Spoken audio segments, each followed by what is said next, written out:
Roh Allah yang hidup penuhiku, Roh Allah yang hidup pulihkanku. Turunlah urapan ke atasku, membangkitkan kuasa-Mu. Roh Allah yang hidup penuhiku,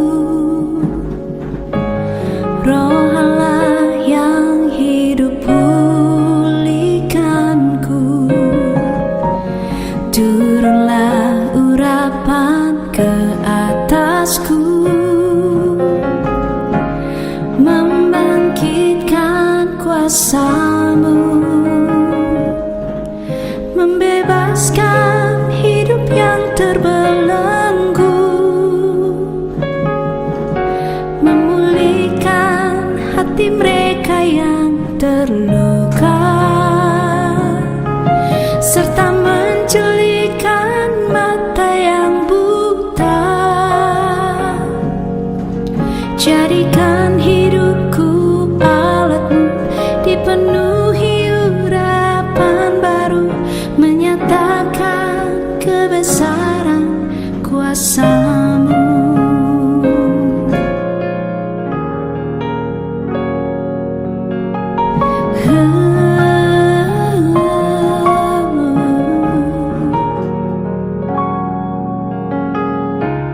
Roh Allah yang hidup penuhiku, Roh Allah yang hidup pulihkanku. Turunlah urapan ke atasku, membangkitkan kuasa-Mu, membebaskan hidup yang terbelenggu, memulihkan hati mereka yang terluka, serta menjelikan mata yang buta. Jadikan hidupku alat-Mu, dipenuhi urapan baru, menyatakan kebesaran kuasa-Mu, membebaskan hidup yang terbelenggu, memulihkan hati mereka yang terluka, serta menjelikan mata yang buta. Jadikan hidupku alat-Mu, dipenuhi urapan baru, menyatakan kebesaran kuasa-Mu. Jadikan hidupku alat-Mu, dipenuhi urapan baru, menyatakan kebesaran kuasa-Mu.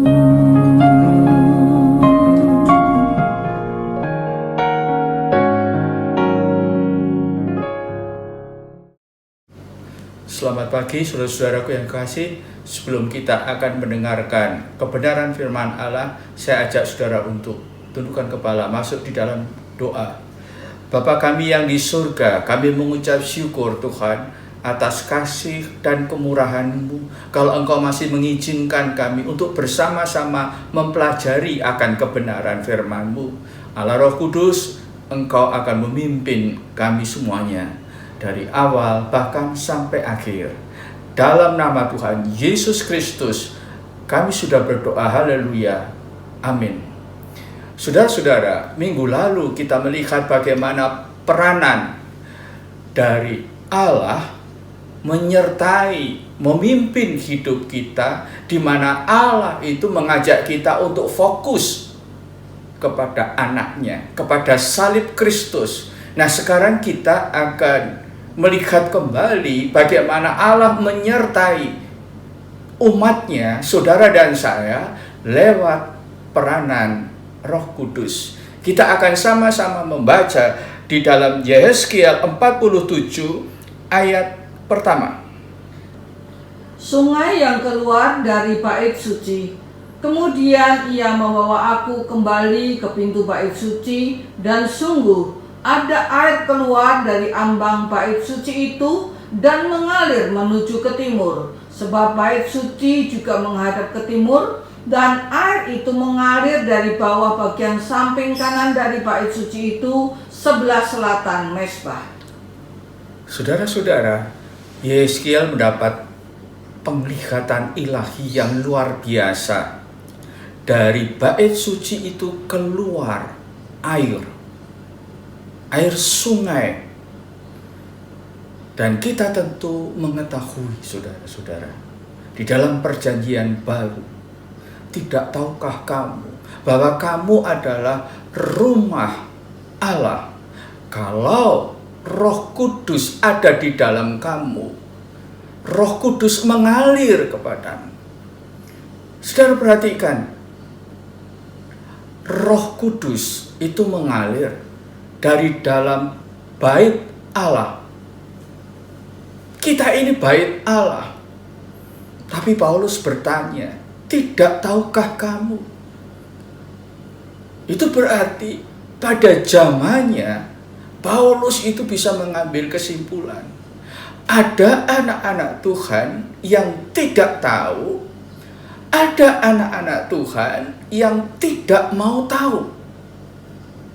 Tetapi puji Tuhan, ada juga yang menyadari bahwa dia itu adalah bait Allah. Saudara-saudara, kiranya saudara dan saya itu menjadi anak-anak Tuhan yang bijak, yang ngerti akan kebenaran firman Allah. Jadi kita tidak bisa, aku tidak tahu, apalagi lebih parah, tidak mau tahu. Karena apa? Ada kandungan berkat yang luar biasa pada saat saudara dan saya itu memahami bahwa rumah Allah itu diberi hak. Roh Kudus itu mengalir dari dalam dirinya. Yohanes pasal 7 ayat 37 sampai 39. Air sumber hidup. Dan pada hari terakhir, yaitu pada puncak perayaan itu, Yesus berdiri dan berseru, "Barang siapa haus, baiklah ia datang kepadaku dan minum. Barang siapa percaya kepadaku seperti yang dikatakan oleh kitab suci, dari dalam hatinya akan mengalir aliran-aliran air hidup." Yang dimaksudkannya ialah roh yang akan diterima oleh mereka yang percaya kepadanya, sebab roh itu belum datang karena Yesus belum dimuliakan. Tuhan, saya percaya bahwa saya adalah rumah Allah. Maka karena saya percaya, dari dalam hati saya akan mengalir aliran sungai hidup. Nah, saudara-saudara, kita akan melihat sampai sejauh mana kuasa dari sungai hidup, kuasa dari Roh Kudus itu. Kita buka di dalam Yehezkiel 47 ayat yang ke-8.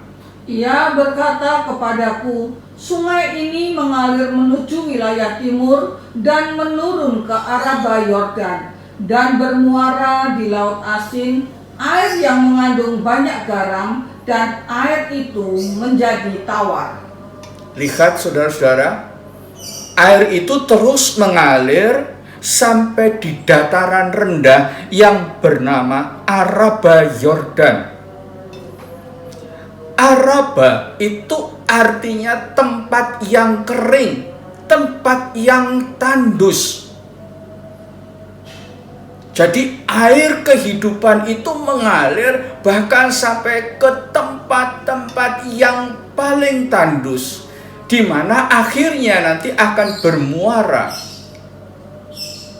di Laut Mati atau Laut Asin. Kenapa Allah itu memberikan penglihatan bahwa air hidup itu mengalir sampai di Araba Yordan. Yesaya 14 ayat 17. Yang telah membuat dunia seperti padang gurun dan menghancurkan kota-kotanya, yang tidak melepaskan orang-orangnya yang terkurung pulang ke rumah. Iblis membuat dunia menjadi padang gurun. Iblis senang kalau dunia ini menjadi padang gurun. Kalau hidup saudara dan saya itu dibuat oleh dia untuk jangka waktu yang lama, hidup seperti berjalan di padang gurun. Tapi puji Tuhan, dengan Allah mengingatkan, tidak tahukah kamu bahwa kamu adalah rumah Allah? Kalau kita sadar bahwa kita adalah rumah Allah, maka kita berhak untuk menerima. Sehingga air hidup itu akan terus mengalir, bahkan pada saat Allah izinkan saudara dan saya lewati padang gurun kehidupan ini. Allah yang tuntun, Allah yang menyertai, dan iblis tidak bisa berbuat apa-apa atas rencana Allah dalam kehidupan saudara dan saya.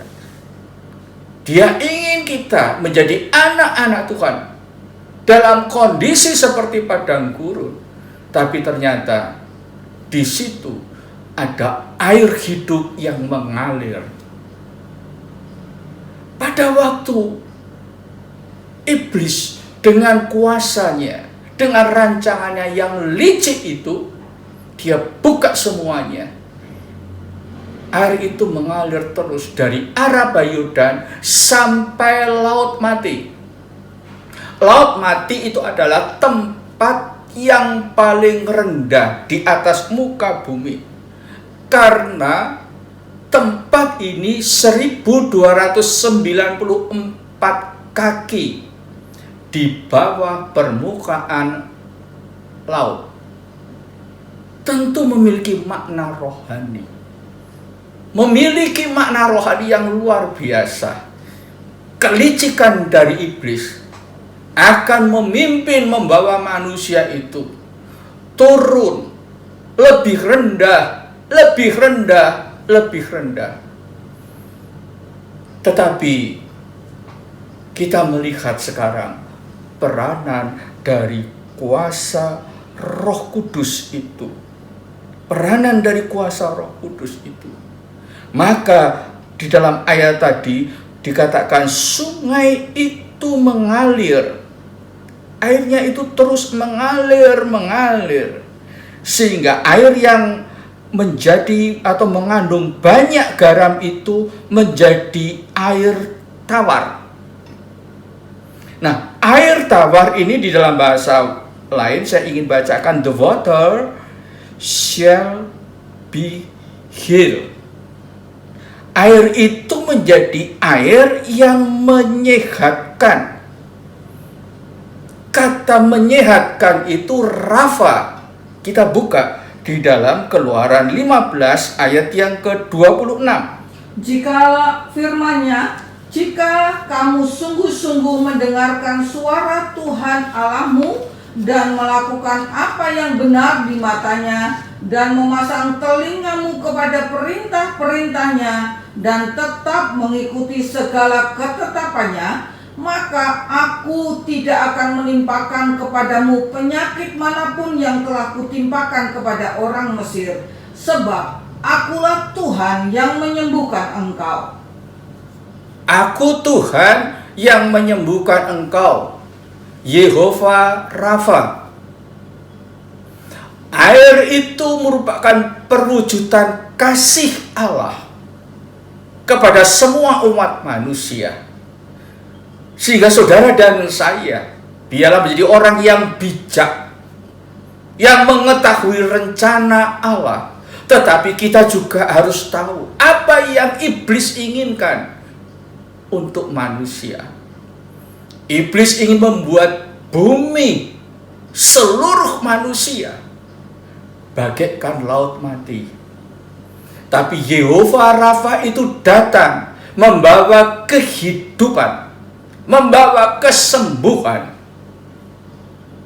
Ini luar biasa, saudara-saudara. Nah, sekarang saya ingin ajak saudara untuk khusus memperhatikan peranan Yehova Rafa. Kita buka di dalam 2 Raja-Raja 2 ayat 21. Kemudian pergilah ia ke mata air mereka dan melemparkan garam itu ke dalamnya serta berkata, beginilah firman Tuhan, telah kusehatkan air ini, maka tidak akan terjadi lagi olehnya kematian atau keguguran bayi. Lihat bagaimana peranan Yehova Rafa, Allah yang menyehatkan. Di dalam ayat 21 tadi, demikianlah firman Tuhan, telah kusehatkan air ini. Kenapa perlu disehatkan? Kita membaca ayat di atasnya, ayat yang ke-19. Elisa menyehatkan air di Yeriko. Berkatalah penduduk itu kepada Elisa, cobalah lihat, letaknya kota ini baik, seperti tuanku lihat, tetapi airnya tidak baik, dan di negeri ini sering ada keguguran bayi. Kotanya baik, tetapi airnya tidak baik. Sehingga mengakibatkan dalam ayat yang ke-19 keguguran. Dalam ayat yang ke-21 kematian dan keguguran. Saudara-saudara, ini Yeriko.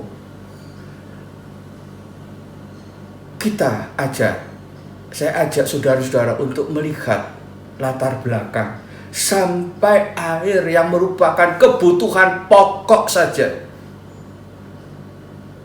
Itu justru air itu membawa kepada keguguran, membawa kepada kematian. Yosua 6 ayat yang ke-26.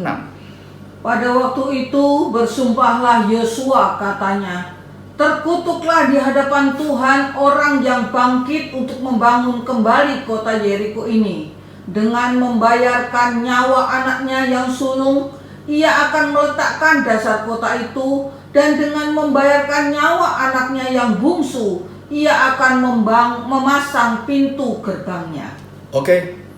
Hal ini digenapi di dalam 1 Raja-Raja 16 ayat 34. Pada zamannya itu Hiel orang Betel membangun kembali Yeriko dengan membayarkan nyawa Abiram anaknya yang sulung. Ia meletakkan dasar kota itu, dan dengan membayarkan nyawa Segub anaknya yang bungsu, ia memasang pintu gerbangnya sesuai dengan firman Tuhan yang diucapkannya dengan perantaraan Yosua bin Nun. Lihat saudara-saudara. Jadi sekarang kita ngerti kenapa air yang ada di kota Yeriko itu menjadi air yang jelek. Bahasa kasarnya, air itu menjadi air yang jahat, yang membawa keguguran, yang membawa kematian. Karena kutukan. Saya ajak saudara-saudara untuk sedikit keluar dari kota Yeriko, tapi kita akan melihat soal kutukan ini. Kutukan yang diucapkan oleh Yosua itu diinspirasikan oleh Allah, sehingga membawa dampak yang sangat-sangat negatif. Nah, tanpa kita sadari, dalam keadaan emosi, amarah yang tidak terkontrol, kadang orang tua suka mengeluarkan kutukan-kutukan. ini sangat berbahaya. Memang tidak langsung kutukan itu menjadi satu kenyataan. Tetapi satu saat kisah dari penduduk Yeriko ini menjadi kisah yang pahit. Maka kita perlu hati-hati. Bapak, Ibu, saudara-saudara perlu hati-hati kalau sudah berbicara soal kutuk ini. Dampaknya itu kita tidak bisa terbayangkan. Tetapi air yang jahat itu sekarang menjadi air yang menyehatkan. Menjadi air yang dipakai oleh semua orang tanpa bisa lagi mengalami keguguran kalau itu seorang wanita. Ini luar biasa, saudara-saudara. Di dalam ayat 21 saya ulangi, sekarang tidak akan terjadi lagi olehnya kematian dan keguguran. Kuasa dari air hidup itu luar biasa. Ulangan 23 ayat yang kelima. Tetapi Tuhan Allahmu tidak mau mendengarkan Biliam, dan Tuhan Allahmu telah mengubah kutuk itu menjadi berkat bagimu, karena Tuhan Allahmu mengasihi engkau. Karena Tuhan Allahmu itu mengasihi engkau, maka kutuk itu diubah. Kutuk itu diubah oleh Tuhan menjadi berkat. Saudara-saudara, sungguh luar biasa perhatian dan penyertaan Tuhan dalam kehidupan umatnya.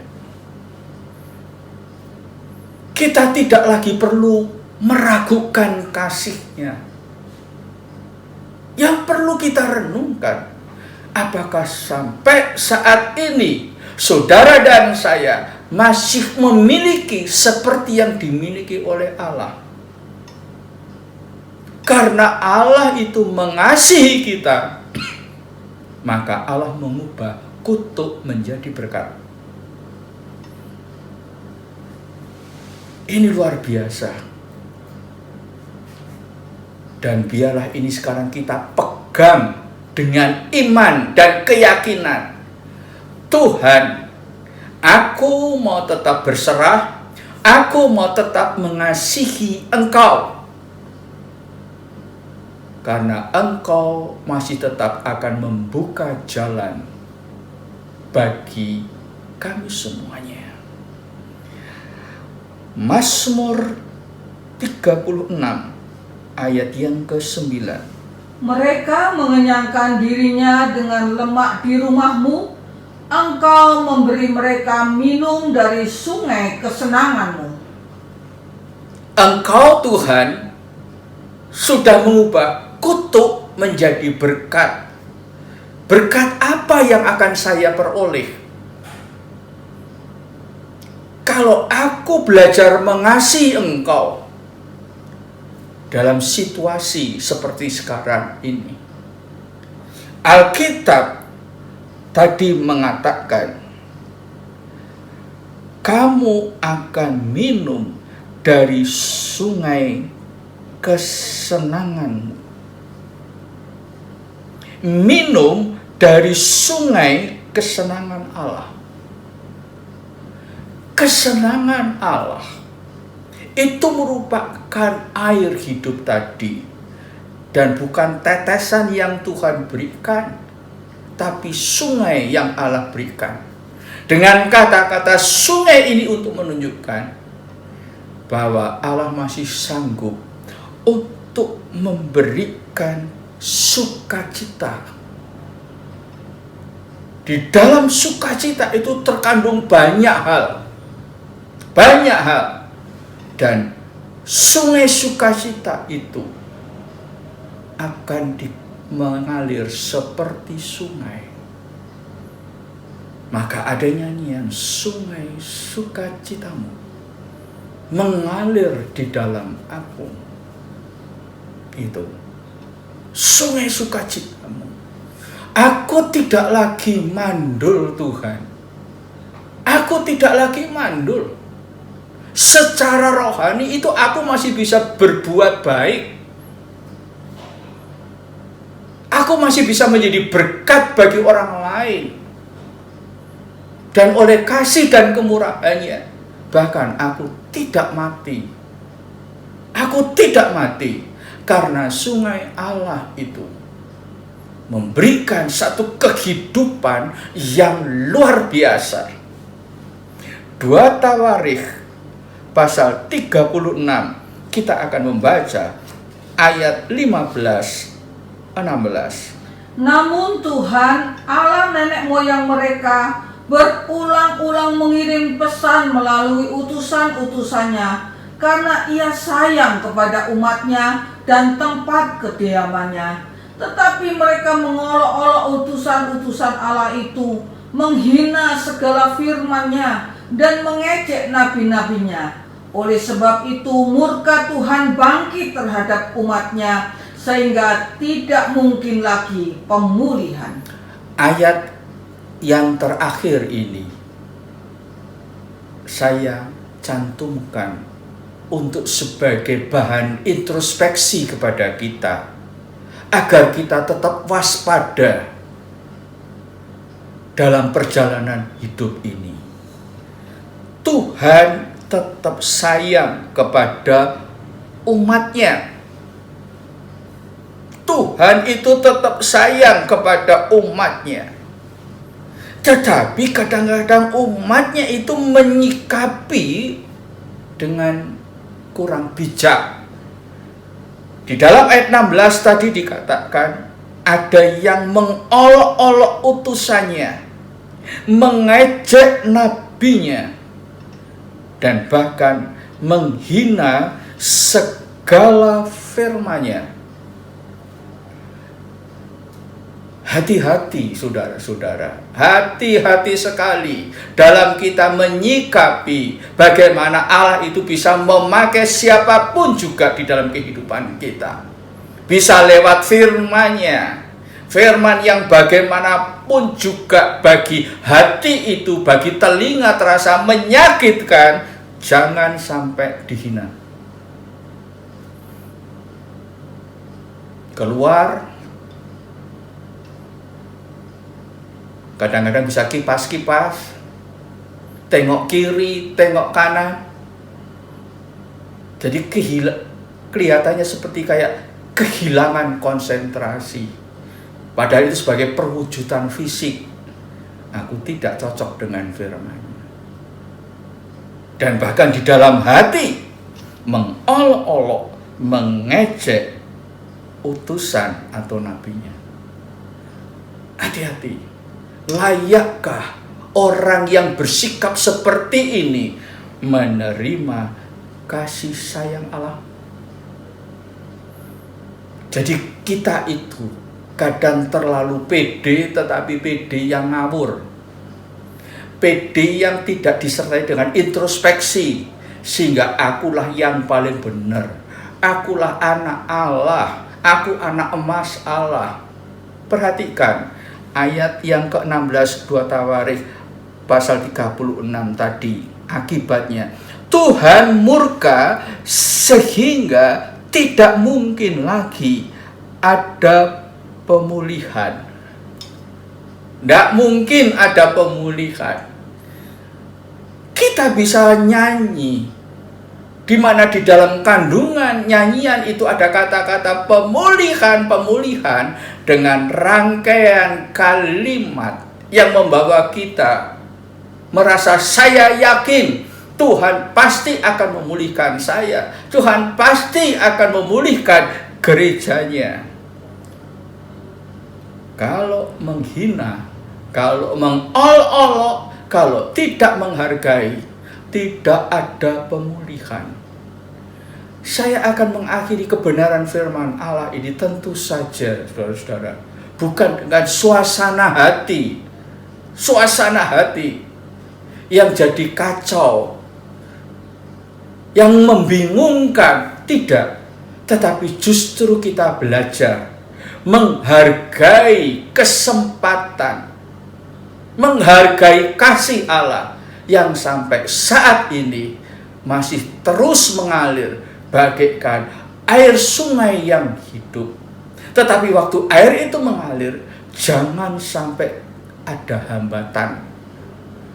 Jangan sampai tersumbat oleh kebodohan kita semuanya. Allah menghendaki memberikan yang terbaik di dalam kehidupan kita. Pemulihan. Kita tundukkan kepala, kita masuk di dalam doa. Terima kasih atas kasih dan karunia-Mu, atas kebenaran firman-Mu Tuhan, yang Kau sampaikan kepada kami pada siang hari ini Tuhan. Mengalirlah di dalam hati kami masing-masing, sehingga kami bisa menjadi anak-anak Tuhan yang dewasa, yang bisa berpikir jernih, yang tidak merasa tersinggung, apalagi berpaling dari Engkau, waktu Engkau membuka siapa sebenarnya kami.